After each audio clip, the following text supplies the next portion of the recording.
Hi friends, ఒక్కసారి ఈ కథ వినండి. పునుగుపాడు ఊరిలో దక్షిణ చివర ఉన్న చిన్న గుట్టపైన మొద్దుబారినట్లు మట్టితో కప్పిన ఓ గుడి ఉంది. ఆ గుడికి ఓ పేరు ఉంది, సిరిసిల్ల దేవస్థానం. కానీ ఆ పేరు వినగానే ఊరంతా వణుకుతుంది. పెద్దవాళ్ళు చెబుతారు, ఆ గుడి గోడల మధ్య దాగినది మామూలు దేవుడు కాదు. పాత అశుద్ధి, ఆ శక్తిని చెదరగొట్టడం ఎవ్వరూ చేయలేదు. ఒక చల్లని కార్తీక పౌర్ణమి రాత్రి నేల సంపూర్ణంగా మెరిసిపోతుంది.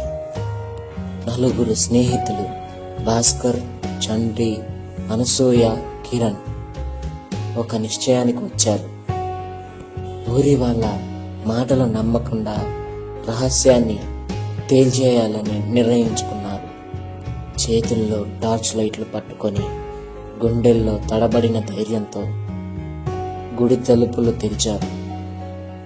గుడి లోపలికి అడుగు వేస్తానే ఓ చల్లని వాతావరణం వీరి చుట్టూ అలుముకొని ఉంది. గోడలపై చీమలు పాకుతున్న శబ్దాలు, ఎక్కడో దూరంగా పగిలిన చప్పుళ్ళు వినిపించసాగాయి. విగ్రహం ముందు ఆగి 3 సార్లు చుట్టూ తిరిగారు. టార్చ్ లైట్లలో చూసినప్పుడు గుడి మధ్యలో నేల మీద ఒక బ్లాక్ కలర్ గీత కనిపించింది. అది నిదానంగా కదులుతూ ఎలుకలు పాకినట్లు చుట్టూ పాకుతుంది. ఏమ్రా అది అని అనసూయ మౌనంగా అడిగింది. చంటి మాత్రం అహంకారంతో నవ్వాడు. ఇది ఏదో మనల్ని భయపెట్టడానికి చేసిన డ్రామాలాగా ఉంది అని చంటి గీతపై కాలేశాడు. ఆ కాలేసిన క్షణం నుంచి గాలి ఊపిరి ఆపుకున్నట్టు ఉక్కిరి బిక్కిరయింది. గుడి గోడల మధ్య నుంచి శబ్దాలు మొదలయ్యాయి. ఫస్ట్ ఆ శబ్దాలు నిదానంగా వినిపించాయి. తర్వాత అవి అరుపుల్లా మారిపోయాయి. 10 నిమిషాల్లో గుడి అంతా మసకలో మునిగిపోయింది. గోడల మధ్య నుంచి నల్లగా పొడుచుకొచ్చే చేతులు కనిపించసాగాయి. అవి తడి మట్టిలోంచి తొలగినట్లుగా మొక్కలు చింపుకున్న రక్తంతో మసకబారినట్లుగా ఉన్నాయి. చేతులు వేగంగా చుట్టూ వచ్చి వీళ్ళ కాళ్ళని పట్టుకోవడానికి ప్రయత్నించాయి. పరిగెత్తండి, భాస్కర్ కేక వేశాడు. వాళ్ళు గుడి తలుపు వైపుకు పరిగెత్తారు. తలుపు గట్టిగా మూసుకుపోయి ఎక్కడో తాళం వేసినట్టుగా కదలనివ్వలేదు. ఆ దృశ్యం చూసిన ప్రతి క్షణం వీరి గుండెలు బిగబట్టి ఊపిరి ఆడకుండా చేసింది. అప్పుడు గుడి మధ్య గోడపై రాతలు మెరుస్తూ కనిపించాయి. ఎవరు బయటకు పోరాదు, సిరిసిల్ల దేవుడు మిమ్మల్ని గుప్తంగా తీసుకుంటాడు. అనసూయ ఏడుస్తూ గోడ దూకబోయింది. కాని గోడలు మట్టి కరుచుకున్నట్టు చేతులు బయటకు పొడుచుకొచ్చాయి. ఆమెను ఒక్కసారిగా పట్టుకొని లోపలికి లాగాయి. ఆమె అరుపు ఒక్క క్షణం వినిపించి మాయమైంది. కిరణ్ టార్చ్ పట్టుకొని చుట్టూ తిరగసాగాడు. టార్చ్ వెలుగులో ఒక ఆడబొమ్మ ఆకారం మసకగా కనిపించింది.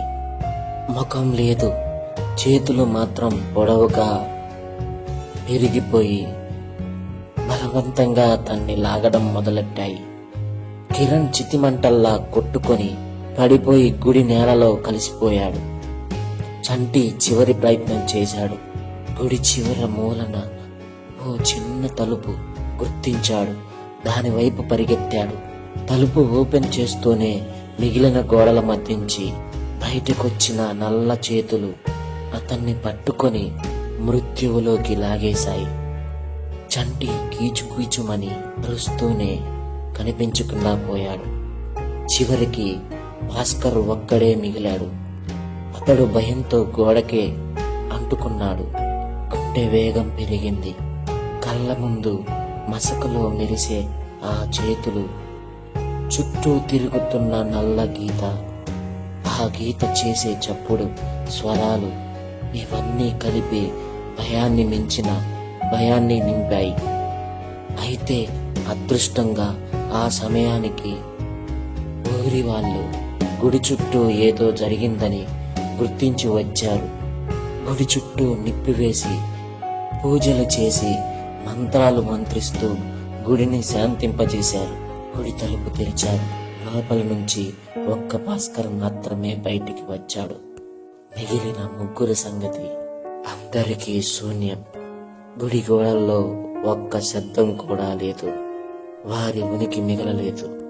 అయితే భాస్కర్ మాత్రం నిత్యం గుడివైపు చూస్తూ కూర్చొని అదే మాట చెప్పే వాడయ్యాడు. ఇంకా లోపల ఎవరో ఉన్నారు, వాళ్ళు నన్ను కూడా పిలుస్తున్నారు. అతడి గలం రోజు రోజుకు గట్టిగా భయంకరంగా మారిపోతూ ఉంది.